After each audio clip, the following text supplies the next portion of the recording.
Hey there, subscribe to my channel, and also press this bell icon so you never miss any new updates, cause whenever we upload new video you will get a notification on your phone. You will hear a telephone conversation between a customer and a shop assistant.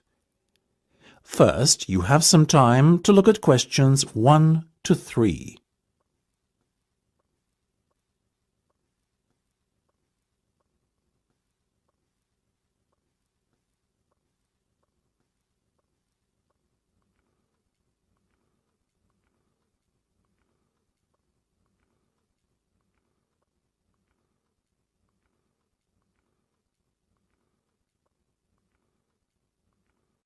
You should answer the questions as you listen, because you will not hear the recording a second time.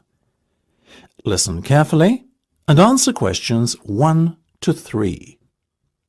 Good morning, Jenny's Suit Rental. Jenny speaking. How may I be of service? Hi there.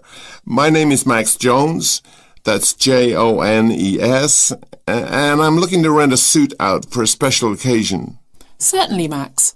We charge a set fee for our services. You can either choose from our designer range and pay £50 to rent your suit out, or choose from our standard range at a cost of £25. So, what will it be? Oh, the first option, please, Jenny. £25, did you say? Unfortunately not. The designer range is twice that price. Oh, in that case, I'll take the second option. Standard, was that it? That's right. Now, before we go any further, may I ask how you intend to pay? Do you accept checks? Yes, but only in exceptional circumstances. We prefer cash or credit card. Well, as I haven't got one, does this count as those circumstances? Yes, that'll be fine. Make it payable to Jenny's Suit Rental. Will do. Before listening to the rest of the conversation, you have some time to look at questions 4 to 10.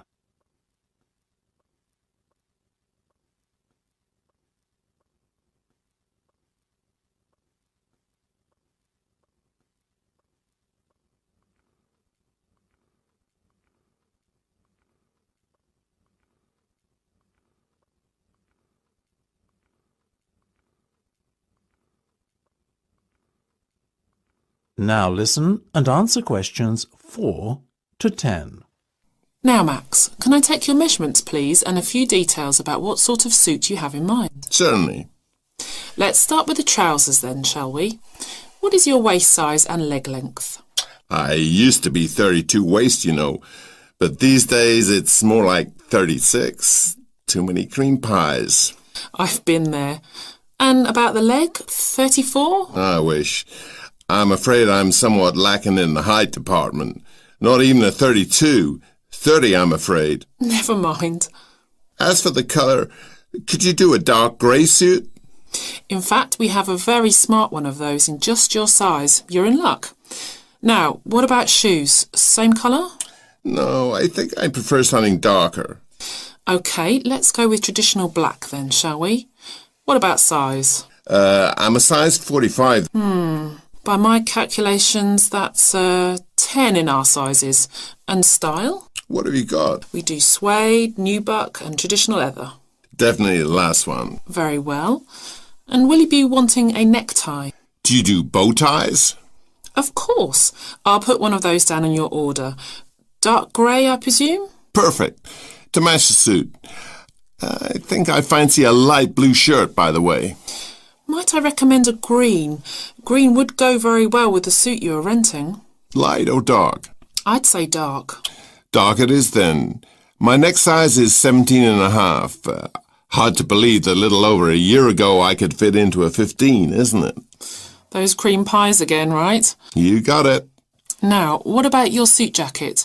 Same colour as the trousers, obviously, but what size? Medium should be fine. You sure? Yeah. And have you got any of those 3-button ones? I'm afraid not. The 1 and 2 button suit jackets are far more popular at the moment. In fact, the 1 button is all the rage. Let's have that one then. No problem. Now. That is the end of part 1. You now have half a minute to check your answers.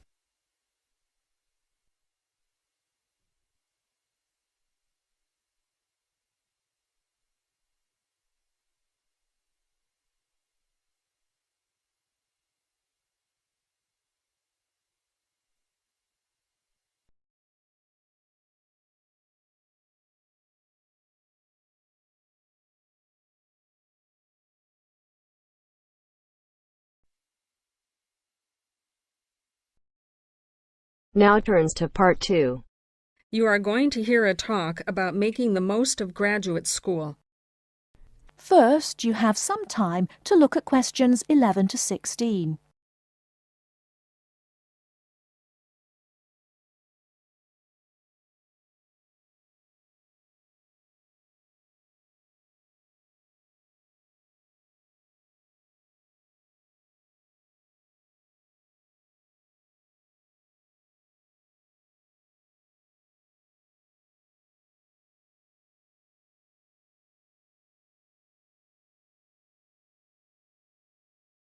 Now, listen carefully and answer questions 11 to 16. Entrance to the graduate school.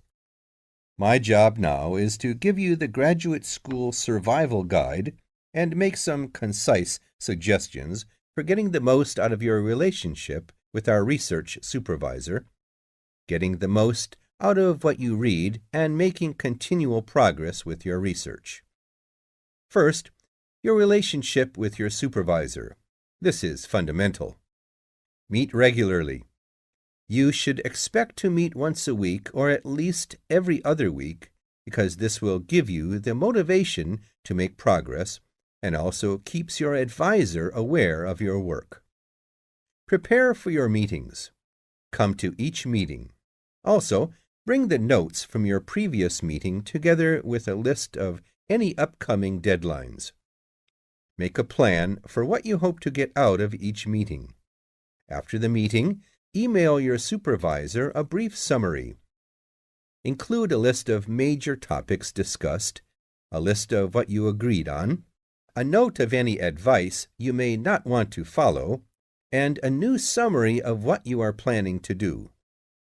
This helps avoid misunderstandings and provides a handy record of the progress of your research. Add a to-do list for yourself and your supervisor, including a reading list. Finally, add the time and date for the next meeting. My second main piece of advice is to keep your supervisor informed. Show him or her the results of your work as soon as possible. This helps your supervisor understand your research and identify any potential points of conflict early in the process. Include summaries of your work, including any results of experiments, and also anything you write about your research. Thirdly, communicate clearly. If you disagree with your advisor, state your objections and concerns clearly and calmly. If you feel that something about your relationship is not working, discuss it with him or her. Whenever possible, suggest steps that they could take to address your concerns. Under this heading, it is extremely important to take the initiative. You do not need to clear everything you do in your research with your advisor. He or she is busy too.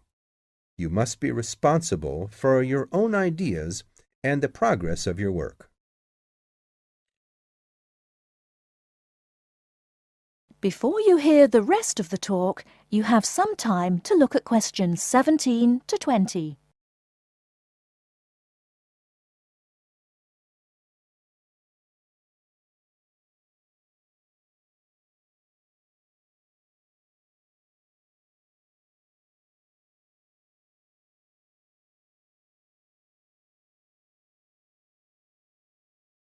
Now listen and answer questions 17 to 20. The second section of my talk is about getting the most out of what you read. The first principle here is to be organized. Keep an electronic bibliography with notes and pointers to the paper files. Keep and file all the papers you have read. Point 2. Be efficient. Only read what you need to. Start by reading only the conclusion, scanning figures and tables, and looking at their references. Read the other sections only if the paper seems relevant or you think it might help you get a different perspective. Skip the sections you think you already understand. These are often the background and motivation sections. It's of critical importance to take good notes on every paper you find worth reading. Note especially what problem the author is trying to solve, what approach they take to the problem, and how their approach differs from other approaches. Next, summarize what you have read on each topic. After you have read several papers on the same topic, note the key problems, the various formulations of the problem under consideration, the relationship between the various approaches and the alternative approaches you come across. Let me add one point you might not have already thought of. Read PhD theses. Even though they are long, they can be very helpful for quickly learning about what has been done in your field of interest. Focus particularly on the background sections and method sections. Don't forget to read your advisor's thesis. This will give you an idea of what he or she expects from you. The third section of my talk is about making continual progress with your research. Keep a journal of your ideas. Write down every issue you are thinking about, even if you think it is stupid. This will help you keep track of your progress and keep you from going round in circles. That is the end of part 2. You now have half a minute to check your answers.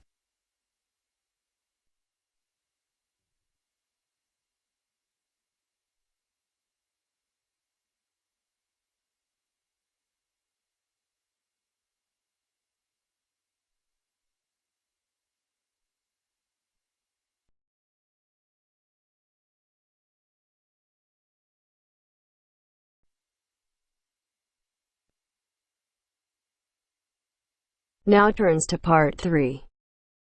Part 3.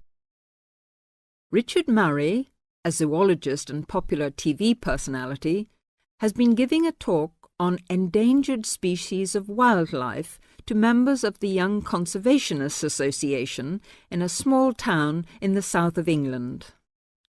Listen to the extract from the discussion he had with two of the young people after his talk.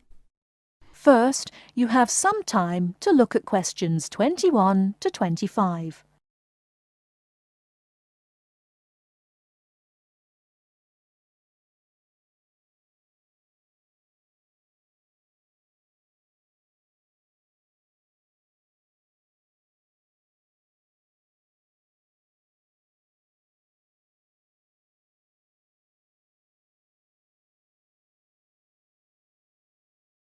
Now listen carefully and answer questions 21 to 25. What would you say, Mr. Murray, are the main reasons that so much of our wildlife will have died out by the end of the next few decades? Well, Tony, we can't of course rule out the effect of urbanization due to the spread of population. But apart from that, I believe there are two reasons which, in a way, are like the opposite ends of a piece of string. If you tie a knot in that piece of string, you end up with a circle, and whichever way you go round, it's going to turn out to be the same. I don't think I quite get that, Mr. Murray. Well, let's put it another way. It's rather like a film. You've got the good guys and the bad guys. They're pulling in opposite directions, but when it comes to the final showdown, it's hard to make out which is which. What are your two reasons, Mr. Murray? I call them greed and caring. Greed and caring? Yes, I know they don't seem to have much to do with one another, but think about it. The motive of greed is pretty obvious. In the course of the next few months, thousands of baby seals will be bludgeoned to death before they're even weaned from their mothers. What for? For the sale of their skins at inflated prices to please the vanity of a few and line the pockets of the killers. Crocodiles will be slaughtered to provide shoes and handbags for the rich. Gorillas, tigers, leopards and rhinos will be hunted for senseless sport or poached in defiance of regulations. Their skins, their horns, and their magnificent heads will be used as trophies to decorate someone's living room floor or walls. That's terrible. Yes, but it's not all. The whale, probably the most impressive and certainly one of the most intelligent sea mammals in creation, will be cruelly hunted and harpooned to make more money for the profiteers. The dolphin, the sailor's friend, will be indiscriminately battered to death at so much a head on the grounds that it is taking away the livelihood of a few fishermen by consuming the fish in its natural habitat. But surely, Mr. Murray, we do have to keep warm. We need whale oil and ambergris. Fishermen have to make a living. Part of what you say is true, of course, Tony, but we shall have to enforce far stricter controls if future generations are not to find themselves in a world devoid of wildlife as we know it. Well, I see what you mean about fur coats and crocodile handbags, Mr. Murray, but I don't understand what you mean by caring. That can't be bad, surely. I mean, I thought we were supposed to be living in a caring society. Well, so we do, in a way. The trouble is, there are so many well-intentioned people who start out with the best possible motives of trying to protect or immunize us from this, that, or the other in the most effective way at the quickest possible rate. But in their enthusiasm, they lose sight of the long-term consequences. It's only very gradually that the danger to other forms of life, including humans, comes out. Not to say leaks out, and by that time it'll probably be too late to do much about it. Take insecticides, for instance. But Before you hear the rest of the talk, you have some time to look at questions 26 to 30.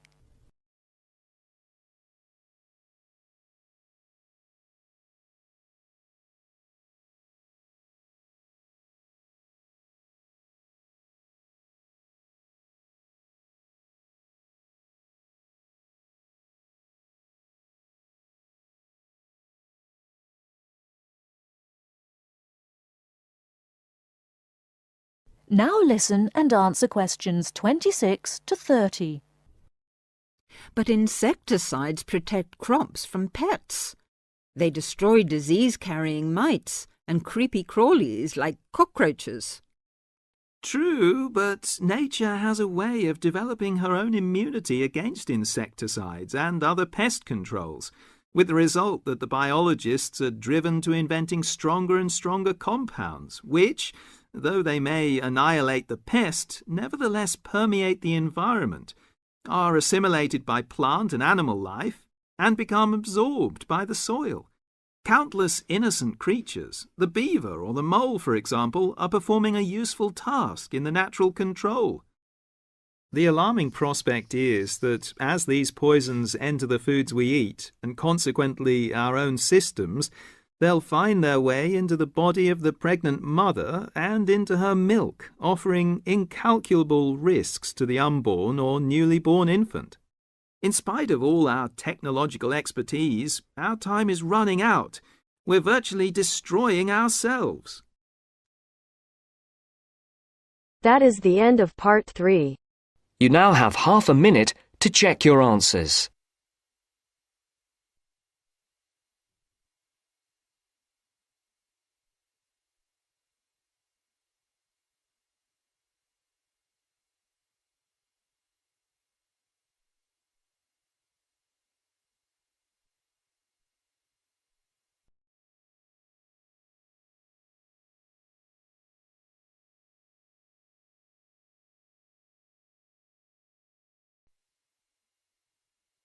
Now turns to part 4. Part 4. You will hear an environmental studies student giving a presentation about his project on saving an endangered species of plant. Now you have some time to look at questions 31 to 40.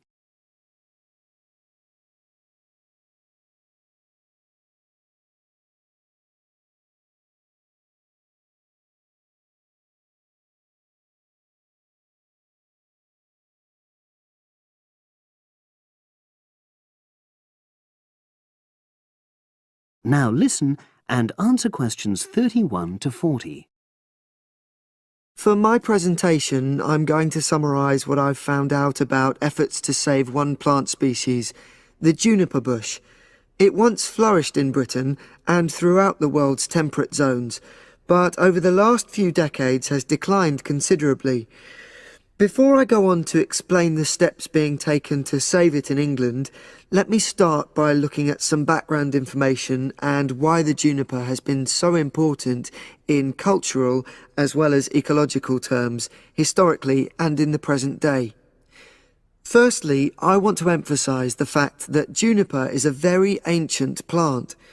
It has been discovered that it was actually amongst the first species of plants to establish itself in Britain in the period following the most recent Ice Age. And, as I say, it has a much valued place in British culture. It was used widely as a fuel during the Middle Ages because when burnt, the smoke given off is all but invisible, and so any illicit activities involving fire could go on without being detected. For example, cooking game hunted illegally. It also has valuable medicinal properties. Particularly during large epidemics, oils were extracted from the juniper wood and sprayed in the air to try to prevent the spread of infection in hospital wards. And these days, perhaps its most well-known use is in cuisine, cooking, where its berries are a much valued ingredient, used to flavour a variety of meat dishes and also drinks. Turning now to ecological issues, juniper bushes play an important role in supporting other living things. If juniper bushes are wiped out, this would radically affect many different insect and also fungus species. We simply cannot afford to let this species die out.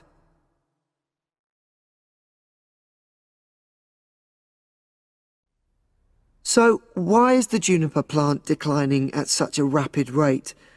Well, a survey conducted in the north and west of Britain in 2004-5 showed that a major problem is the fact that in present-day populations, ratios between the sexes are unbalanced, and without a proper mix of male and female, bushes don't get pollinated. Also, the survey found that in a lot of these populations, the plants are the same age, so this means that bushes grow old and start to die at similar times, leading to swift extinction of whole populations. Now, the charity Plant Life is trying to do something to halt the decline in juniper species. It's currently trying out 2 new major salvage techniques, this time focusing on lowland regions of England. The first thing it's trying is to provide shelters for the seedlings in areas where juniper populations are fairly well established. These, of course, are designed to help protect the plants at their most vulnerable stage. A further measure is that in areas where colonies have all but died out, numbers are being bolstered by the planting of cuttings which have been taken from healthy bushes elsewhere. Now, I hope I've given a clear picture of the problems facing this culturally and ecologically valuable plant, and of the measures being taken by Plant Life to tackle them. If anyone has any questions, I'd be happy. That is the end of part 4. You now have half a minute to check your answers.